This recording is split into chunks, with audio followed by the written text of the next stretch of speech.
Previously, the group headed into the catacombs and immediately saw an ooze-like substance on the gravestones in the ceiling that they recognized from the previous ruins they'd visited. Taria wanted to collect a sample, and while Keelan refused after he poked the ooze with a stick and it moved, she and Zaya were able to use mage hands to scoop some into a vial. Oz noticed that the gravestones seemed loose, and Taria said they should check to see if there were still bodies inside. They opened one of the graves, which did in fact have a body in it, only for some of the ooze to drip from the ceiling onto said body. The undead, because of course that's what it was, immediately punched Taria, and a fight ensued. It was rough going for a bit as the undead screamed, which brought another undead to the fray, and then another, and another. At that point, Sean realized that stopping the sounds was probably their best bet, so she threw out a silence that covered most of the room. That was enough to keep them from dying, and the fight started to turn at that point. Once they defeated the undead, Taria and Oz gathered up some of the very nice armor and weapons from them. Sean was very emphatic that the group not steal from the dead, and Keelan was focused on the potential of curses. Taria ignored the warnings, though, and put on the armor she'd found. Keelan and Sean headed back out to speak to the Illuminator again, explaining what they'd found and advising her to stay near the gate in case it needed to be closed.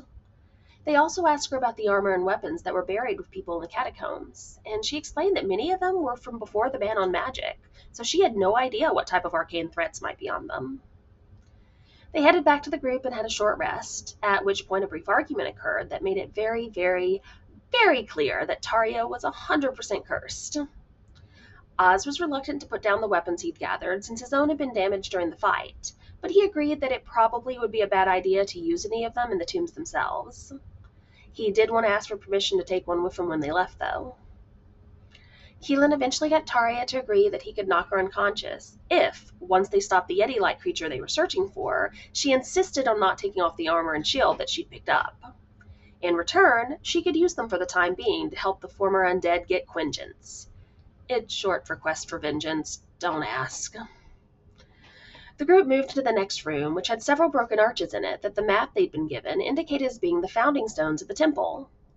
The group looked around the room, trying to see if they saw anything worrisome, and Sean cast Detect Magic. She saw a glow appearing from under one of the broken stones, and the others worked together to move it. Underneath was a waystone, and Keelan quickly made a rubbing of it. If nothing else, the group was at least not making an enemy of the Wayward Cartographers Society. Once Keelan was done, the group walked through the archway and arrived in another room. The tunnel at the end of the room was blocked by boulders, and there was a statue in front of it that was glowing with divination magic in Sean's eyes. The group actually stopped for a few minutes and made plans for what to do in the next and final room, before Oz started to move the boulders out of the way. Eventually, they moved the last one, at which point they heard a loud roar and knew that their presence had not been missed. A few buffs were cast on everyone, and the group headed inside. They found themselves in a large room that opened up onto a cliff. The Yeti was standing on a ledge above them, and there were two undead in the room. There was also a brightly glowing crystal in the center of the room. Both Sean and Taria's hands lit up like they had in previous ruins, pulsing with light alongside the crystal. Everyone threw themselves into the fight. Sean used Turn Undead, which ended up causing one of the undead in the room to go flying off the cliff before it was all said and done. When she cast Turn Undead, her hands and the crystal both glowed more brightly.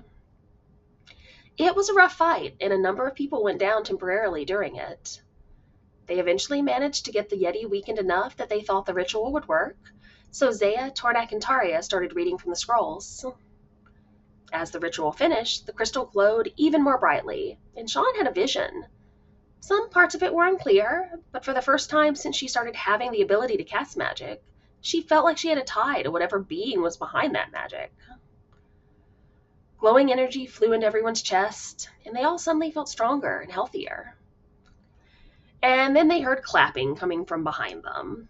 They all spun around, and they saw the Praetor walking into the room.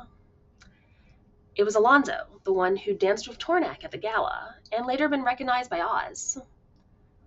As soon as Taria saw a Praetor, she immediately moved Hex onto him, which, for the record, the fact that she had the ability to cast Hex in the first place was something that hadn't been noticed by the group but not discussed quite yet. And that's where we left off.